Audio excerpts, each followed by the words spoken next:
Microsoft এরকম giant কোম্পানিতে চাকরি করতে চাই। মাইক্রোসফট থেকে শুরু করে নাসায় যে তোমাদের যে কাজ করার যে স্বপ্ন, আল্লাহ যাতে সেটা কবুল করে। ভালো তো? এটা পড়াশোনার জন্য নাম এডিনোভা। এডিনোভা, মাশাআল্লাহ।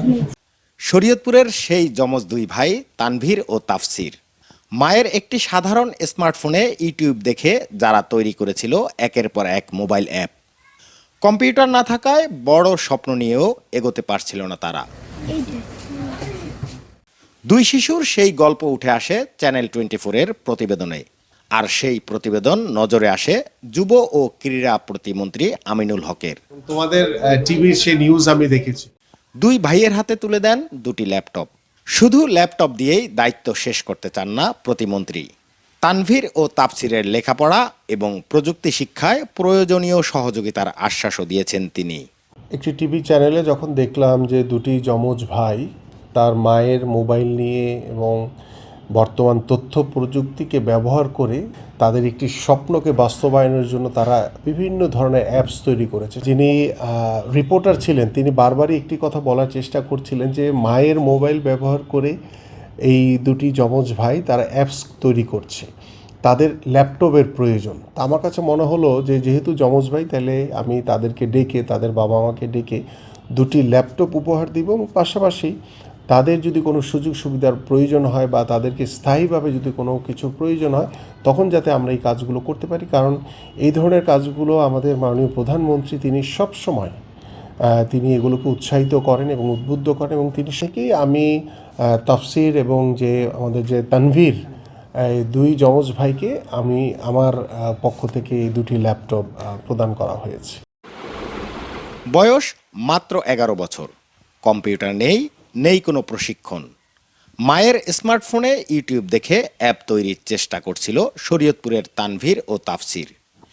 বিভিন্ন শিক্ষামূলক অ্যাপস, ই কমার্স, মেসেজিং সহ তৈরি করেছিল কয়েকটি অ্যাপ। স্বপ্ন ছিল কৃত্রিম বুদ্ধিমত্তা, প্রোগ্রামিং ও রোবোটিক্স নিয়ে কাজ করার।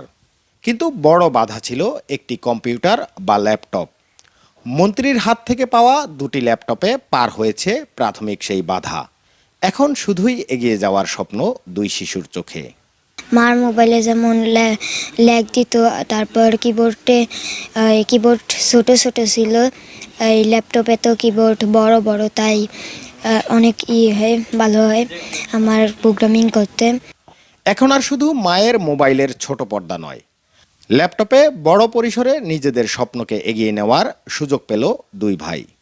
ছেলেদের ভবিষ্যৎ এগিয়ে নিতে মন্ত্রীর সহায়তার জন্য ধন্যবাদ জানিয়েছে পরিবারটি। আগে আমাদের মোবাইল ছিল, মোবাইলে কিবোর্ডও ছিল না, আবার টাইপ করতেও সমস্যা হতো। তাও আমরা অ্যাপ বানাতে পারতাম, কিন্তু রান করার সময় অনেক হ্যাং করতো, দেরি করতো। এখন আমরা দেখেন, এখন আমরা ভালোভাবে কোডিং করতেও পারি এবং রানও করতে পারি। মন্ত্রী মহোদয় আমার চ্যানেল 24-এর নিউজ দেখার পরে আমাদের বাচ্চাদেরকে ডাকার পরে সেখানে যাওয়ার পরে আমাদের বাচ্চাদের দুইটা ল্যাপটপ দিয়েছে। শুধু প্রতিমন্ত্রী নয়, চ্যানেল 24-এর প্রতিবেদনটি নজরে এসেছে স্থানীয় কম্পিউটার ব্যবসায়ীদেরও।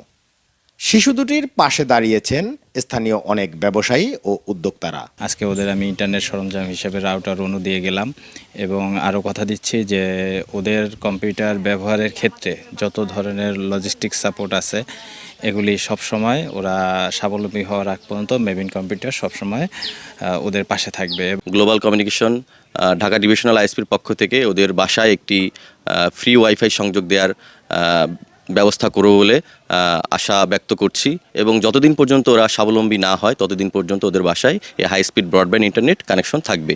তানভীর ও তাফসিরের গল্পটি শুধু দুই শিশুর স্বপ্ন পূরণের গল্প নয়, এটি দেখিয়ে দিয়েছে প্রত্যন্ত অঞ্চলে সুযোগের অপেক্ষায় থাকা মেধাবী শিশুদের পাশে দাঁড়ালে তারাও হয়ে উঠতে পারে দেশের সম্পদ। স্বপ্ন ছিল, মেধাও ছিল, প্রয়োজন ছিল শুধু সুযোগের। আর সেই সুযোগের প্রথম দরজাটি খুলেছে দুটি ল্যাপটপ প্রাপ্তির মধ্য দিয়ে। তানভীর তাফসিরের স্বপ্ন এখন মায়ের স্মার্টফোন পেরিয়ে পৌঁছবে বিশ্ব প্রযুক্তি মঞ্চে। নুরুল আমিন রবিন, চ্যানেল 24, শরীয়তপুর।